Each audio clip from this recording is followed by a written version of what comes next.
પોરબંદર જિલ્લા કલેક્ટરની આગેવાની હેઠળ જિલ્લા પરીક્ષા સમિતિની બેઠક યોજાઈ હતી, જેમાં કલેક્ટરે પરીક્ષાનું સંચાલન સુનિયોજિત રીતે થાય તે અંગે માર્ગદર્શન આપ્યું હતું। ધોરણ 10 તથા ધોરણ 12 સામાન્ય પ્રવાહ અને વિજ્ઞાન પ્રવાહની પરીક્ષાઓ જાહેર થઈ છે। તારીખ 27/2/2025 થી તારીખ 17/3/2025 દરમિયાન આ પરીક્ષા યોજાશે। આ પરીક્ષાનું સંચાલન સુનિયોજિત રીતે થાય તે માટે જિલ્લા કલેક્ટર SD ધાનાણીના અધ્યક્ષ સ્થાને જિલ્લા પરીક્ષા સમિતિની બેઠક યોજાઈ હતી।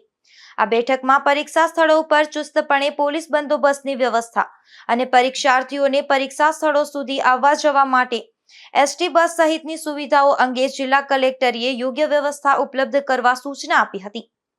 તેમજ તમામ પરીક્ષા સ્થળો પર પરીક્ષાના સમય દરમિયાન સતત વીજ પુરવઠો જળવાઈ રહે તેની કાળજી રાખવા અને ગરમીના પ્રમાણને ધ્યાનમાં રાખી અને ORS સહિતની જરૂરી વ્યવસ્થાઓ કરવા STની બસો પરીક્ષા સમય દરમિયાન ટાઈમ પર ચલાવવા સંબંધિત વિભાગના અધિકારીઓને સૂચન કર્યા હતા।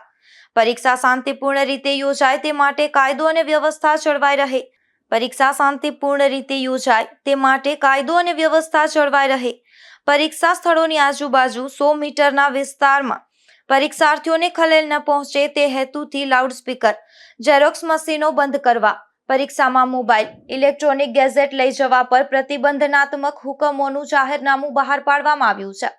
આ તકે અધિક નિવાસી કલેક્ટર JB વદર, જિલ્લા શિક્ષણ અધિકારી અને વિનોદ પરમાર સહિત સંબંધી વિભાગના અધિકારીઓ ઉપસ્થિત રહ્યા હતા।